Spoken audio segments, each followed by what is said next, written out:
Fala galera, mais uma vez, professor Edu Lopes, o boladão na área para mais uma aula de física.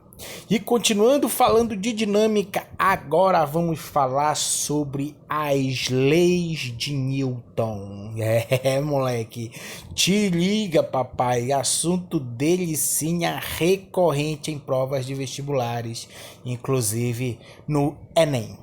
Galera, então, as leis de Newton foram criadas por esse camarada aí, ó, Isaac Newton, contemporâneo do século XVII, século XVIII. Pense num bicho safo. Alguns biógrafos afirmam que esse cara passava 17 horas estudando. E dentre essa gama de estudo dele, uma parcela foi voltada para servir como a base da mecânica clássica. Todo e qualquer corpo que esteja em movimento, todo e qualquer corpo que esteja em repouso, obedece às leis de Newton. Beleza, galera? Então esse camarada foi uma das mentes mais brilhantes da humanidade. Esse inglês aí, Isaac Newton. Então, as três leis dele, começando pela primeira, que é chamada de lei da inércia, senhoras e senhores, fala sobre a incapacidade dos corpos de alterar o seu estado de repouso ou de movimento uniforme. Como assim, professor? Newton quis dizer, em outras palavras, que os corpos não têm a capacidade de alterar por si só o seu estado de repouso. Ou seja, se você observa agora, nesse exato momento, um vaso, uma cadeira, um sofá, uma estante parada, a tendência desses corpos é continuar parado. A tendência desses corpos, se estão em repouso, a tendência é continuar em repouso. Ainda bem. Já pensou quando eu acabo de falar isso, a cadeira se mexe do nada aí do teu lado? Tu é doido, mano. Rasga daí que isso é sobrenatural. Porém, isso a física não estuda. Então, se um corpo está em repouso, se ninguém mais aplicar uma força nesse corpo, esse corpo vai permanecer em repouso.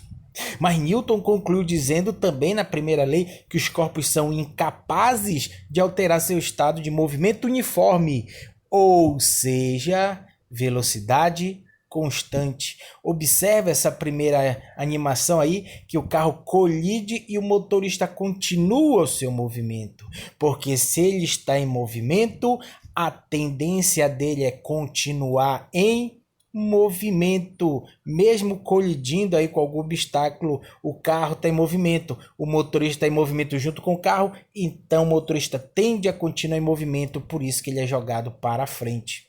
Beleza? Isso você observa muito bem dentro de ônibus, né? Dentro de carro, dentro de algum automóvel, que quando o automóvel freia, nós somos jogados para frente, porque nós estávamos em movimento com o automóvel, nossa tendência é continuar o movimento, por isso que somos jogados para frente. Quando ele acelera, nós somos jogados para trás, porque até então nós estávamos em repouso, nós tínhamos a tendência em ocupar nossa posição de repouso, e por isso que nós somos jogados para trás. Beleza? Então não esqueça, na primeira lei, um corpo em movimento tende a permanecer em movimento. Um corpo em repouso tende a permanecer em repouso.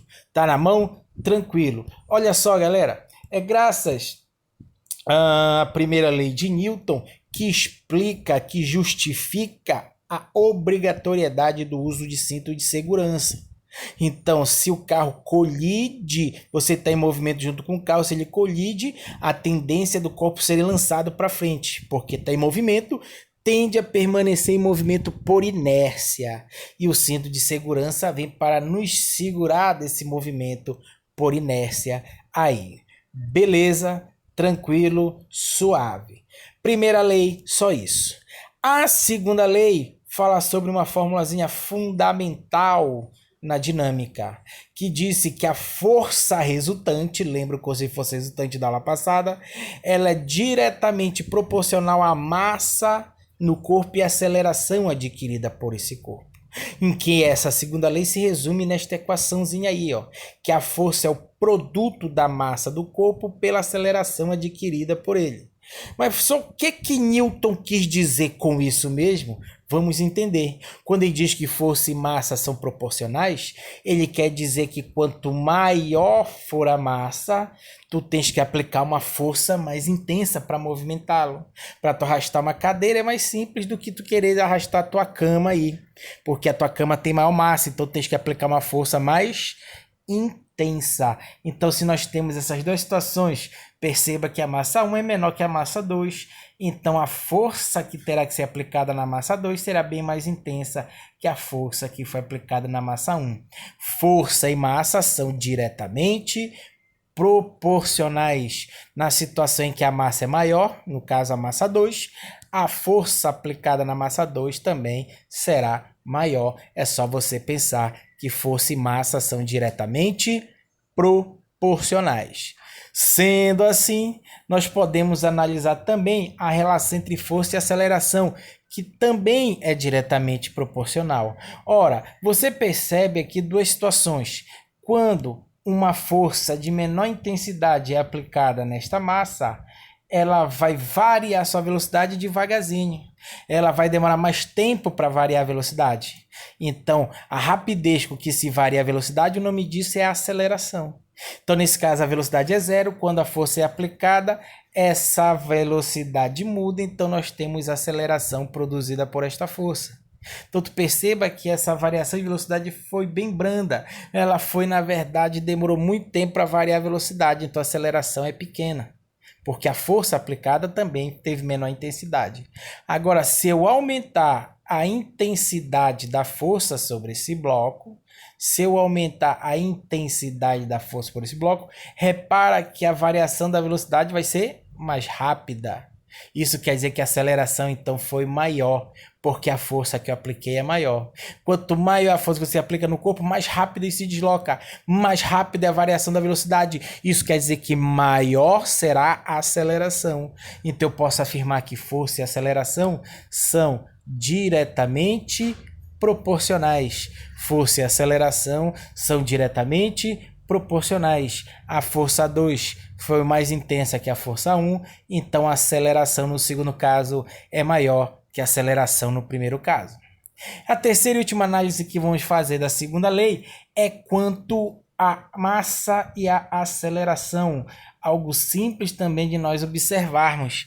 Observe a animação e me diga qual dos dois carros vai partir primeiro. Será o caminhão ou será o Jeep? Lógico que quando der a partida, o Jeep vai arrancar primeiro. O Jeep vai sair mais rápido do repouso. O Jeep tem maior aceleração do que o caminhão. Por quê, professor? Porque tem menor massa. Massa e aceleração são inversamente proporcionais. Massa e aceleração são inversamente proporcionais. O Jeep que tem menor massa vai ter maior aceleração. O caminhão com maior massa possui menor aceleração. A relação entre essas duas grandezas são inversas.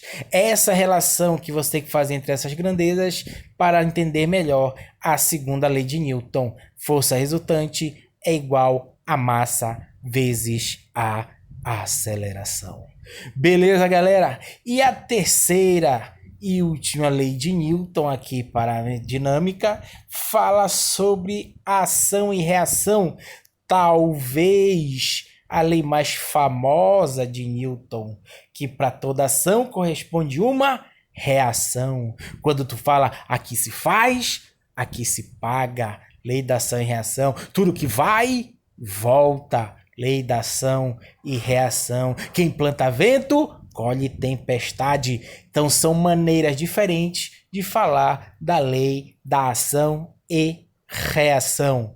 Beleza? Só que óbvio, para a dinâmica onde nós estamos estudando aqui, a lei da ação e reação é voltada para forças. A ação e a reação são forças. Então, quando o camarada dá-lhe um soco num poste, por exemplo, quando ele aplica força no poste, é ação. Simultaneamente, o poste aplica uma força na mão dele. Reação. Lembre-se, essas forças aparecem simultaneamente. ao mesmo tempo. Não aparece primeiro ação para depois aparecer reação. Não, essas forças agem simultaneamente. No exato momento que é o contato da mão desse camarada com o poste, ele aplica força no poste ação, o poste reage instantaneamente com a força que é a reação. O que é que nós temos que saber sobre esse par de forças? Que elas sempre têm a mesma intensidade. Se o cara der um soco com uma força aplicada no poste de 100 newtons, o poste reage com uma força também de 100 newtons. Se o cara aumenta a intensidade da força aplicando outro soco, aplicando uma força de 200 newtons, o poste também vai aplicar uma outra força de 200 newtons. Então a intensidade dessas forças são as mesmas. Tem a mesma direção. Perceba que a ação está na horizontal, a reação está na vertical. Quando você pisa no chão, aplica uma força na vertical, o chão reage aplicando uma força no teu pé também na vertical. A direção é a mesma.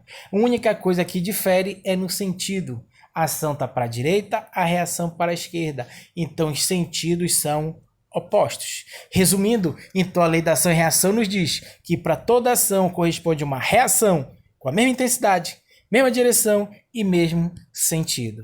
Isso explica por que nós andamos, nós conseguimos andar. Porque nós aplicamos uma força no chão, a ação, o chão reage aplicando uma força nos nossos pés, que é a reação. É essa força de reação que nos impulsiona para que nós consigamos andar. Mesma coisa de um foguete, né? Das naves espaciais, dos ônibus espaciais, eles ejetam a fumaça, aplicam uma força para ejetar a fumaça, a ação.